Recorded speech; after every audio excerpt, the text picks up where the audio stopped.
think the right question is, am I focused on the problem? There's a lot of excitement about AI, as in many prior tech hype cycles. Sometimes the solution is put forward before the problem is even understood or articulated.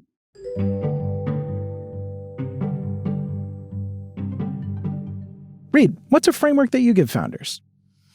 Well, it's a great question. I think your heads up to being easily distracted by the buzzword, by the super powerful tool that can do all kinds of things. So you go, oh, it'll do everything, is a danger and a mistake. I do think, usually it's kind of the question of, okay, where do we think the current tools are can add in to product or service, how you operate, et cetera. And then where do you think it's going to be at 1, 2, and 3 years?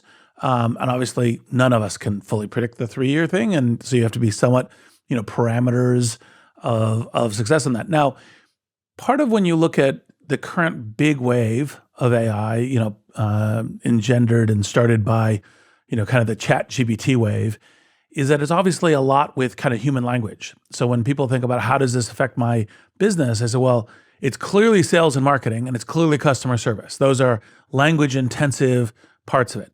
Now, you begin to think, well, maybe my thing needs an interface. And actually, in fact, I think, one of the things we'll see over the next 5 to 10 years is we'll see a lot more chatbot interfaces. Things like, it's like the internet was the, land of the web pages. And, now I think we'll have a, kind of a whole bunch of bots, kind of in this too. And obviously, how do we navigate that? And to what degree are they kind of super powered and almost seem like they're human is an interesting question. But the framework is to be thinking not just what's here now, because it takes a while, but what's coming. And my general advice to all people, including founders, is to experiment, to go try. I mean, it's kind of funny how many people actually make pronouncements about, AI is this or AI is not that. And you're like, well, try.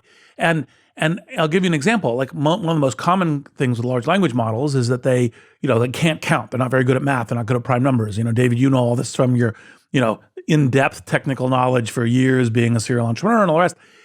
But on the other hand, if you put in a meta prompt that says counting is this, right, now do this counting, then it works. And that's part of the reason why experimenting and seeing what it is and what the thing is versus just kind of blindly theorizing about it. I mean, part of what I think these large scale language models and foundational models have given us is this has now become somewhat more natural science, out of the kind of computer science and technology development. And so you have to kind of experiment with it. But that's, as always, thank you, David, for an excellent question.